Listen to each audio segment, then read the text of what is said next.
السلام علیکم ملګرو، بیا هم د یوې نوې ویډیو په وړاندې کولو سره نجیب الله زرک د پښتو ژبې یوټیوب چینل ته ښه راغلاست.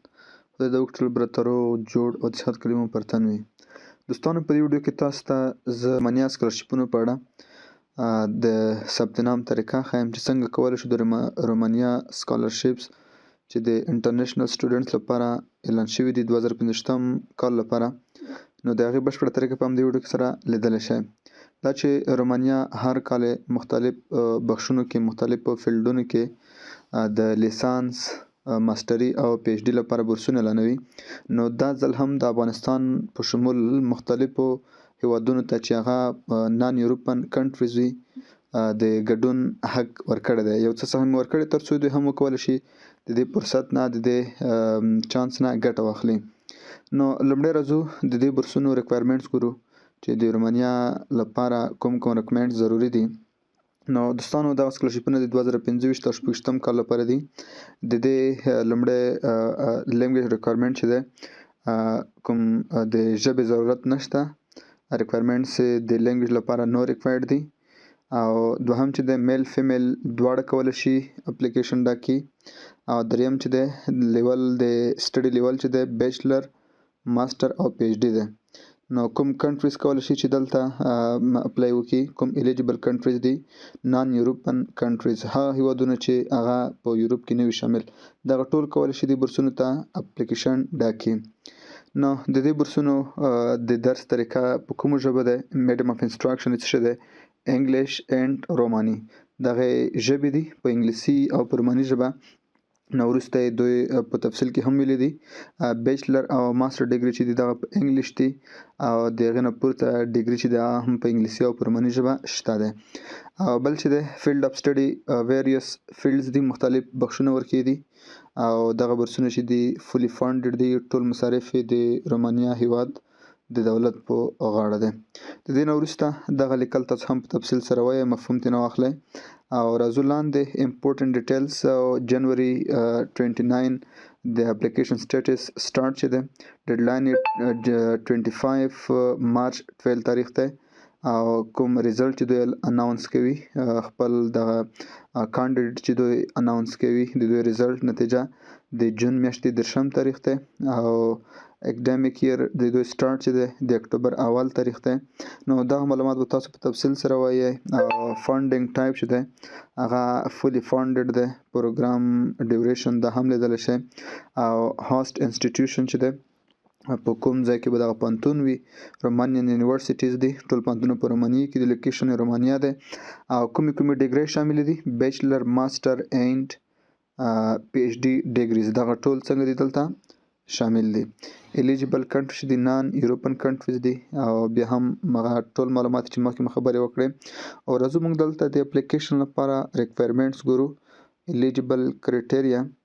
او د هم تاسو کولی شئ ان الیجیبیلیټي څوک مقصد دې ته وړ نه دي، د هم تاسو لیدلی شئ. نو موږ راځو دغه کوم ریکوایرمنټ چې دي ریکوایرډ ډاکومنټس دغه موږ سټډي کوو. ډېر اسان ریکوایرمنټس دي. لومړی چې دی کاپیز اف ایجوکیشنل ډیپلوماس، که چېرته تاسو لیسانس لرئ، ماستر لپاره اپلای کوئ، نو تاسو باید د لیسانس ټرانسکریپټ، ډیپلوم فرنټ او بیک دواړه سکین کړي وي.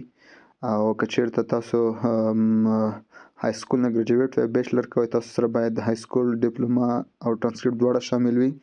او د هغې نه وروسته تاسو باید یو برث سرټیفیکیټ ولرئ. او که چېرته برث سرټیفیکیټ نه وي، د هغه اکویوالنټ بل ډاکومنټ وي چې ښه ریپرزنټیشن به ممکن موږ تاسو آی ډي کارډ هم وکړي تذکره، دغه تاسو هم ورته سلیکټ کولی شئ. او بل چې دی پاسپورټ 3 پیجز اف پاسپورټ، دغه به تاسو د خپل پاسپورټ 3 صفحې سکین کړئ.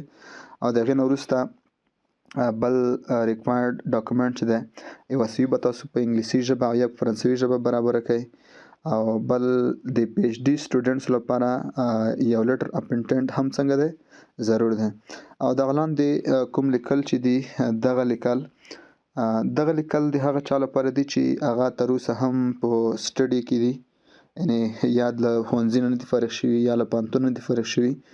نو دغه لیکل تاسو مطالعه کوئ، د هغه مطابق تاسو بیا مخکې لاړ شئ.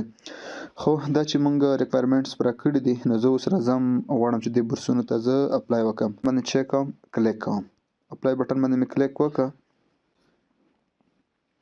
اوس زه بلې صفحې ته راغلم. په دغه صفحه کې دوه خبرې دي، یو کریټ یور اکاونټ دی او بل څه دی که چېرته تاسو مخکې یا په تېرو کلونو کې د رومانیې هېواد سکالرشپونو ته اپلای کړی وي، تاسو بیا هم کولی شئ همغه اکاونټ ته داخل شئ، بل اپلیکیشن هم ډک کړئ. او که چېرته چا سره پوښتنه پیدا شي چې موږ کولی شو په یو جمیل اکاونټ باندې دوه اپلیکیشنه سبمیټ کړو، بلې هو، یو به تاسو مخکې سبمیټ کړی وي، دوهم تاسو اوس هم کولی شئ. دغه ستاسو په سلیکشن پروسس کې کوم رول نه لوبوي چې آیا ستاسو په همدا یوه ایمیل په تېر کال کې هم اپلیکیشن ډک کړی دی. یوازې ایمیل هلته موږ تاسو اپلیکیشن ایډنټیفای کوي. کوم په اپلیکیشن په ډکولو کې کوم نیګیټیو تاثیر نه لري، دې ته اندېښنه مه کوئ.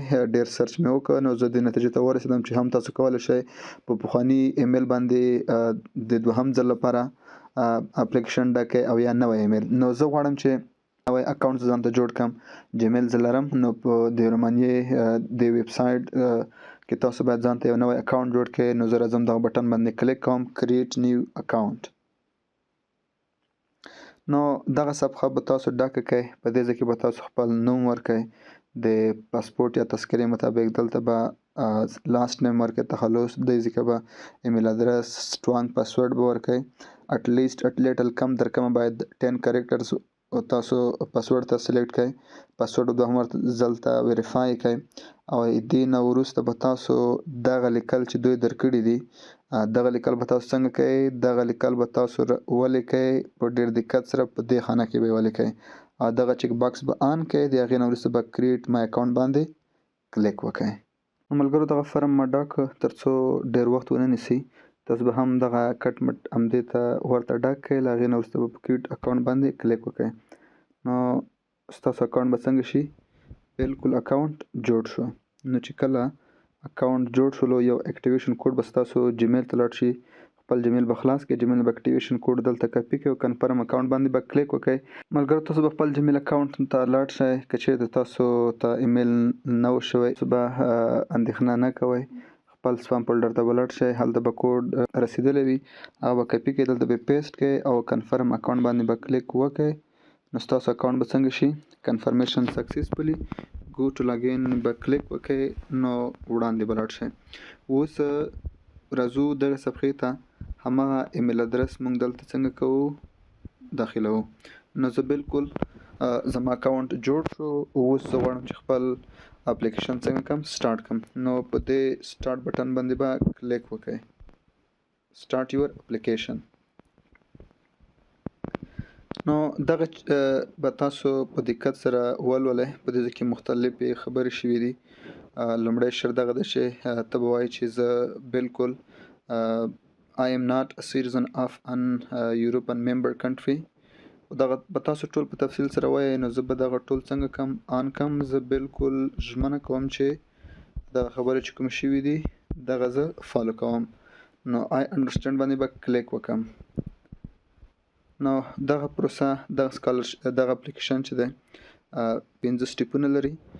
اول، دوهم، دریم، څلورم او پنځم. نو دغه به ډېر په دقت سره ډک کړئ. نو دغه به لومړی پرسنل انفارمیشن دی، نوم او نیم او لاست نیم دغه راغلی دي. فادر نیم، مادر نیم، د مور نوم. تاسو نه په د اپلیکیشن په څلورم پنځم سټیپ کې برث سرټیفیکیټ یا تولد کارت غواړي. نو تاسو باید د مادر نیم د تولد کارت مطابق ورکړئ. که چېرته تاسو تولد کارت لرئ، نو د هغه مطابق تاسو باید دلته د مور نوم ورکړئ. فکر مې وي چې د مور نوم د تولد کارت سره باید فرق ونه لري. او دې ځای کې به تاسو چې وکړئ، خپل جنډر به سلیکټ کړئ چې تاسو میل او که فیمیل، تاریخ به ورکړئ او تاسو سیول سټیټس دغه به ورکړئ چې آیا تاسو واده کړی دی او که مجرد یاستئ. د هغې نه وروسته که تاسو کومه دنده لرئ، نو په اکوپیشن کې به تاسو خپله دنده ورکړئ او د دندې ځای ورته سلیکټ کړئ. د هغې نه وروسته به تاسو څه شی وکړئ؟ بیا به لاړ شئ په سیو اینډ ویریفای بټن باندې به کلیک وکړئ. تاسو به دغه لومړی سټیپ څنګه شي؟ سیو او تصدیق به شي. د هغې نه وروسته به تاسو بیا لاړ شئ په نیکسټ سټیپ باندې به کلیک وکړئ تر څو دوهم مرحلې ته واوړئ. نو زه دغه فارم زر ډکوم تر څو د ویډیو لینک زیات نشي. دوستانو په دې شکل به تاسو دغه فارم څنګه کوئ. ډاک بیکي نیم، لاست نیم، فادر نیم او مادر، همدارنګه سیکس، جنډر به تاسو سلیکټ کړئ، میل، او تولد تاریخ به تاسو ورته ولیکئ، او سیول سټډیز واده مو کړی دی نه دی مو کړی، وظیفه او د وظیفې ځای دا به تاسو ورته انتخاب کړئ.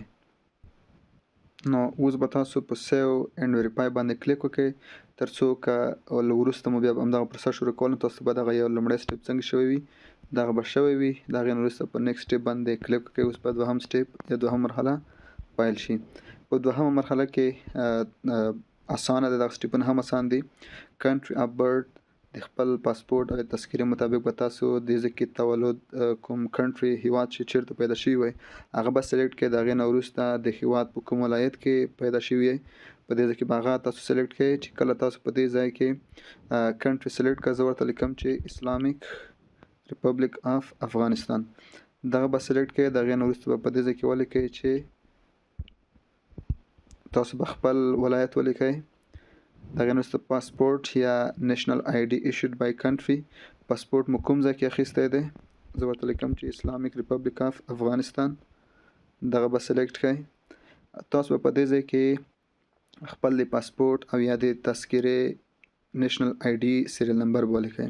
زه په دې ځای کې د خپل پاسپورټ شماره لیکم او پاسپورټ ایشو ډیټ به تاسو ولیکئ په دې ځای کې. نو دلته به تاسو د پاسپورټ هغه د ایشیو چې په کوم تاریخ تاسو پاسپورټ اخیستی ایشو ډیټ به ولیکئ او په کوم تاریخ ایکسپایر کیږي هغه ډیټ به ولیکئ. د هغې نه وروسته کنټري اف ریزیډنس، اوس فعلا چیرته اوسیږئ، زه ورته لیکم چې اسلامیک ریپبلیک اف افغانستان، افغانستان کې اوسیږو. سیټي اف ریزیډنس، کوم ځای کې اوسیږئ، خوست.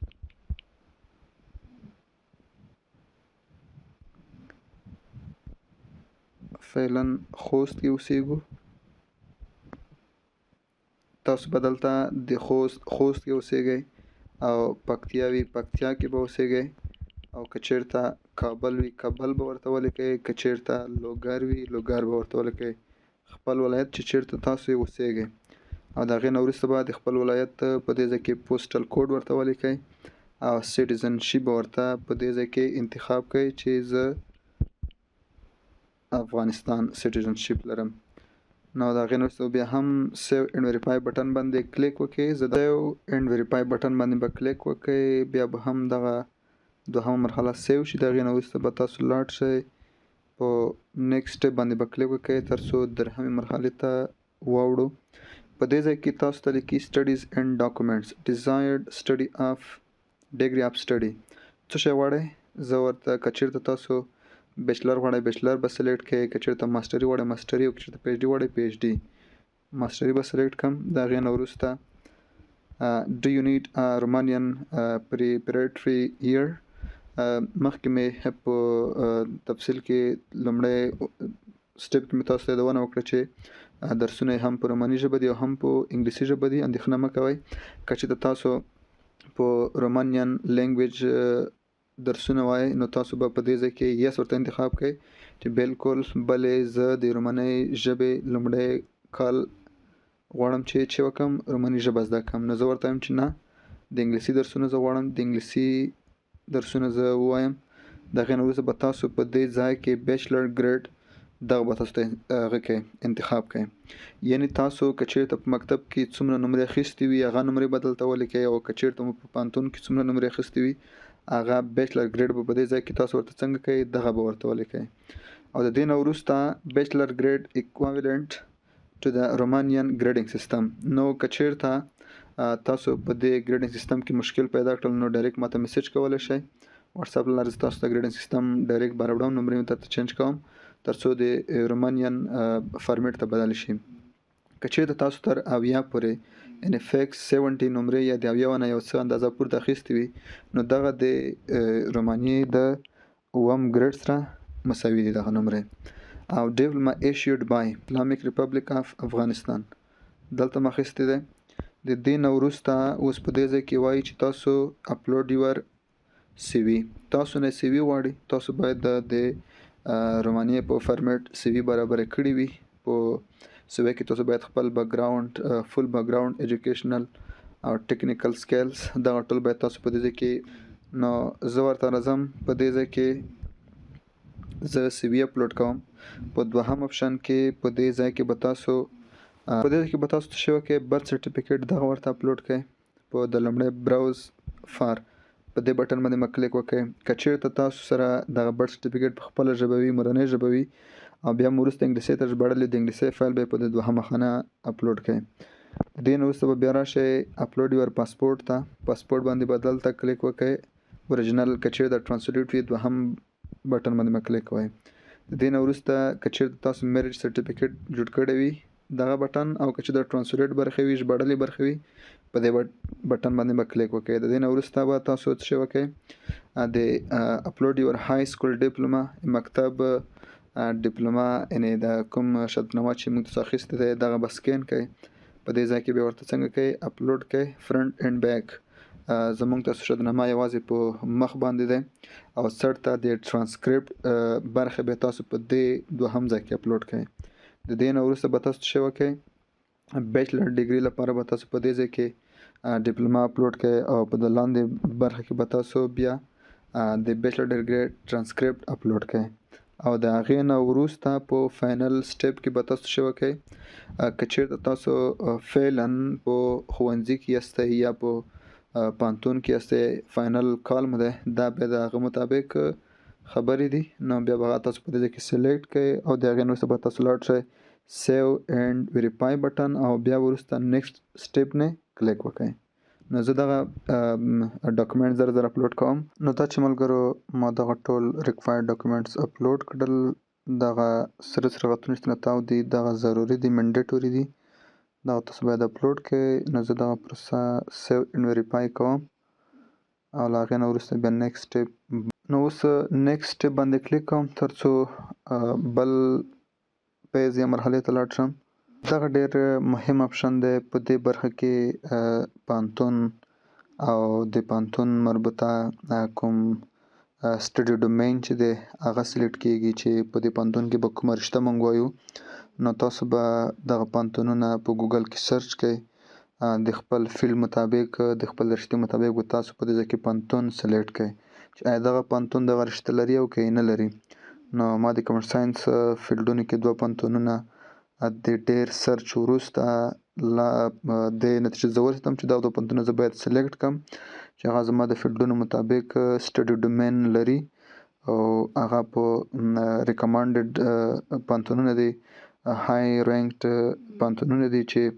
نړیوال محصلین ډېر زیات مني نو زه به هغه پوهنتونونه په دې کې څنګه کوم هغه به زه سلیکټ کوم نو لومړی کومه برخه چې دی سټډي پروګرام سلیکشن دی اپشن 1 پریفرډ یونیورسټي لومړی تاسو کوم پوهنتون غواړئ او دوهم کوم پوهنتون غواړئ او د هغې نه وروسته به تاسو سټډي ډومینز هم ورته څنګه کوئ دغه به هم ورته سلیکټ کړئ نو تاسو به پوهنتونونه لومړی سرچ کړي وي د هغې نه وروسته به تاسو په دې ځای کې څنګه کوئ پیدا کوئ به پوهنتون نوم دی دغه به تاسو پوهنتون سلیکټ کړئ د هغې نه وروسته سټډي ډومین په دې پوهنتون کې کومې برخې شاملې دي تاسو به د خپل رشتې مطابق هغه سلیکټ کړئ سټډي ډومین مې دغه سلیکټ کړه د هغې نه وروسته راځم دوهم اپشن ته په دې اپشن کې چې بل پوهنتون زه سلیکټ کوم نو هغه به زما د رشتې مطابق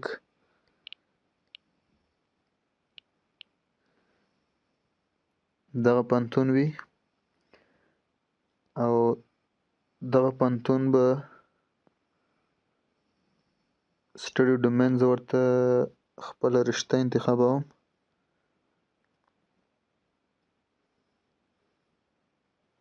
کمپیوټر ساینس او په دې کې مختلفاً رشتې نور هم شته دي تاسو کولی شئ خپلې رشتې مطابق سټډي ډومین انتخاب کړئ زه ورته کمپیوټر ساینس انتخابوم د هغې نه وروسته سیو اینډ ویریفای بټن باندې کلیک کوم نو پوهنتونونه هم سلیکټ شول د هغې نه وروسته به زه راځم ریویو یور اپلیکیشن باندې کلیک کوم تر څو خپل اپلیکیشن زه په صحیح معنا سره وګورم چې آیا په کوم ځای کې مشکل شته نشته که چېرته مشکل نه و نو د هغې نه وروسته به سبمیټ پروسیس وي او که چېرته مشکل و هغه مشکل به موږ څنګه کوو هغه به حل کوو دوستانو کله چې تاسو د اپلیکیشن پر ویو بټن باندې کلیک وکړئ نو تاسو ته به دغه سفارش شي. په دې صفحه کې تاسو خپل ټول داخل کړي معلومات لیدلی شئ چې تاسو څه شي داخل کړي دي، څه شي مو لیکلي دي، څه شي مو سلیکټ کړي دي. که چېرته په هغوی کومه ستونزه وي نو هغه تاسو واپس دغه سټیپ مطابق څنګه کولی شئ هغه مشکل حل کولی شئ. نو ماته په دې ځای کې ویلي دي چې you must upload Romanian language proof. نو دغه مشکل دی. دریم سټیپ کې نو زه په همدې سټیپ 3 نه کلیک کوم تر څو خپل ځای ته ریفر شم، راجع شم او هلته دغه ستونزه څنګه کړم حل کړم. نو دې ځای کې څنګه دي مشکل دي په دې ځای کې. نو اوس په دې ځای کې دوه خبرې دي. که چېرته تاسو کورس چې د کوم تاسو اوس سټډي کوئ دغه تاسو انګلیسي سلیکټ کړي وي نو تاسو به دلته ورته ووایئ چې ما بیچلر ډیګري په انګلیسي کې ویلې دی، دغه زما لینګویج پروفیشنسي لیټر دی. او که چېرته تاسو هغه نه ویلې نو تاسو باید مجبور مکلف یې چې روماني ژبې سند ورته وښایئ چې دغه زما د روماني ژبې سند دی، دغه ما سرټیفیکیټ اخیستی دی. نو دا چې ما بیچلر ډیګري په انګلیسي کې کړی دی نو زه اوس په دې ځای نه کلیک کوم. زه خپل MOI چې ما د خپل پوهنځي نه اخیستی دغه ورته سلیکټ کوم. دغه کلیک کوم سلیکټ. نو دا هم څنګه شو اپلوډ شو. د هغې نه وروسته زه بیا سیو ویریفای باندې کلیک کوم او بیا ځم نیکسټ سټیپ ته او له هغې نه وروسته بیا هم اپلیکیشن ریویو کوم. نیکسټ سټیپ مشکل به انشاءالله بیا نه وي.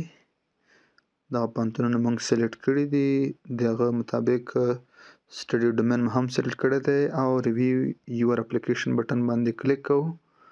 Now there are no validation errors. All mandatory information is filled in.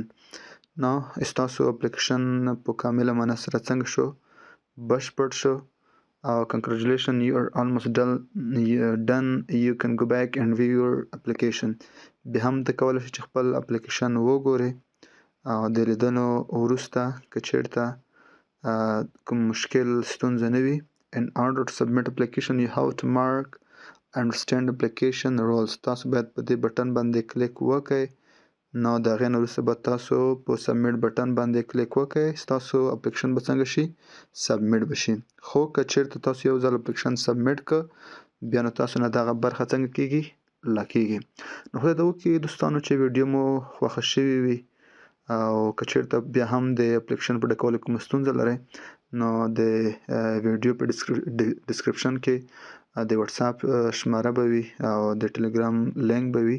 کولی شئ ډایرکټ ما سره تاسو اړیکه ونیسئ. د نورو ښایسته ویډیوګانو لپاره زموږ چینل سره تعقیب او ویډیو له نورو ملګرو سره هم شیر کړئ.